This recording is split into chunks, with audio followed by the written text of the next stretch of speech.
Hello বন্ধুরা, welcome to my YouTube channel রাখির কিচেনে সবাইকে স্বাগত জানিয়ে আজকে নতুন একটা রেসিপি আপনাদের শেয়ার করতে চলেছি।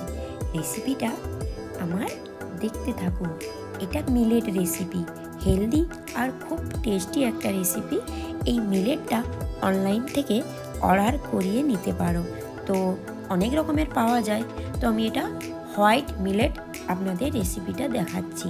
তো রেসিপিটা চলুন বন্ধুরা, আমার রেসিপিটা অবশ্যই দেখতে থাকুন। আমি খুব ঝটপট আর খুব টেস্টি একটা রেসিপি আপনাদের শেয়ার করতে চলেছি। তো সুগার, থাইরয়েড আর কোলেস্টেরল রোগীদের জন্য কিন্তু এটা পারফেক্ট। তো আমি একটা পাত্রে নিয়েছি 1 কাপ মতো মিলেট। তো মিলেটটা 1 কাপ নিলেই কিন্তু দুজনের খাওয়া হয়ে যাবে, কারণ মিলেটটা একটু ফুলে যায় আর বেড়েও যায়। তো এটাকে খুব ভালো করে ধুয়ে 2 থেকে 3 ঘন্টা ভিজিয়ে দিয়েছিলাম। তো এটা কিন্তু ওভারনাইট ভিজিয়ে রেখে ব্রেকফাস্টে কিংবা লাঞ্চে খেতে পারেন। আর মানে যখন লাঞ্চের সময় মানে দুপুরের সময় যখন ভেজাবে, তো সন্ধেবেলা বানিয়ে ডিনারেও খেতে পারেন। তো আমার 2 ঘন্টা হয়ে গেছিলো। তো এটাকে আমি একটা মানে সসপ্যানের মধ্যে পরিমাণ মতো জল দিয়ে এটাকে সেদ্ধ করে নেব। তো কেউ প্রেসার কুকারে করতে পারো কিংবা কেউ কড়াইতেও করতে পারো। আমি একটা সসপ্যানে পরিমাণ মতো জল দিয়ে ঢেকে এটাকে সেদ্ধ করে দেব। অল্প আঁচে কিন্তু ঢেকে রেখে দেব। দেখুন বন্ধুরা, আমার মিলেটটা কিন্তু খুব সুন্দরভাবে সেদ্ধ হয়ে গেছে। আর জলটাও আমি মাপ মতো জল দিয়েছিলাম, তো জলটা শুকিয়ে গেছে। আমাকে এটা আর ছাঁকতে হয়নি, তো শুকিয়ে গেছে বলে আমি এমনি রেখে দিয়েছি। আর পরিমাণ মতো লবণ আর ঘি দিয়ে দিলাম। আমি এখানে 1 কাপ মিলেটে দিয়েছিলাম 2 গ্লাস মতো জল।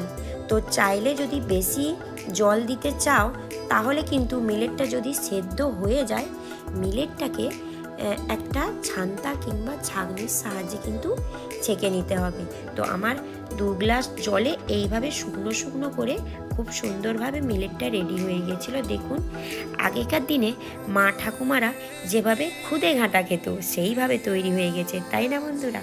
তো চলুন, এইভাবে একটা দারুণ একটু মানে ভালো লাগে, যাতে এর সঙ্গে একটু ভেজিটেবলস কীভাবে অ্যাড করা যায়। তো চাইলে কিন্তু অনেক রকম ভেজিটেবলস ব্যবহার করতে পারো। ঝটপট খুব টেস্টি একটা রেসিপি বানাবো, তাই তো এই জন্য আমি এখানে একটা গাজর দিলাম। তো গাজরটাকে আমি এইভাবে টুকরো টুকরো করে রেখেছিলাম।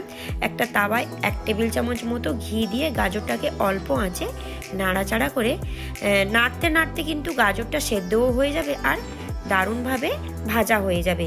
এরপরে দিয়ে দেব 1 চামচ গোটা জিরে আর দিয়ে দেব 1 চামচ কালো সর্ষে। মাঝখানে একটু অয়েল দিয়ে সর্ষে আর জিরেটা ফুটিয়ে নেব। এখানে কিন্তু চাইলে চেরা কাঁচা লঙ্কা দিতে পারো। তো আমি চেরা কাঁচা লঙ্কাটা সব শেষে কিন্তু ব্যবহার করেছি। তো এটা আমার রেডি হয়ে গেছে। উপর থেকে কিন্তু এইভাবে গরম গরম কিন্তু ছড়িয়ে দেব।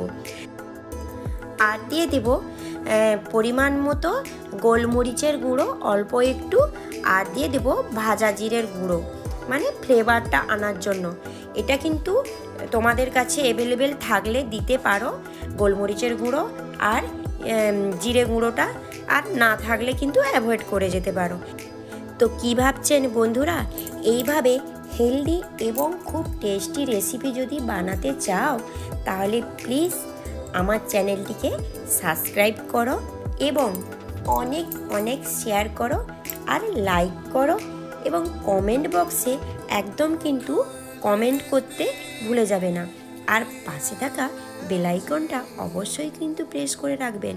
আমি যখনই কোনো হেলদি এবং আনহেলদি খাবারও যখন রেসিপিটা নিয়ে আসবো, আপনাদের কাছে নোটিফিকেশান চলে যাবে।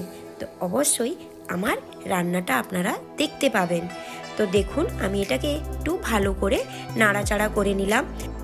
তো বন্ধুরা, রেসিপিটা দেখতে যেমন অসাধারণ আর খেতে তো আরও অসাধারণ।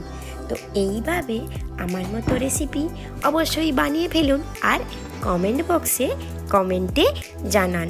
আজকের মতো এই পর্যন্ত। কাল আবার কোনো নতুন নতুন ভিডিও নিয়ে আপনাদের সঙ্গে চলে আসবো।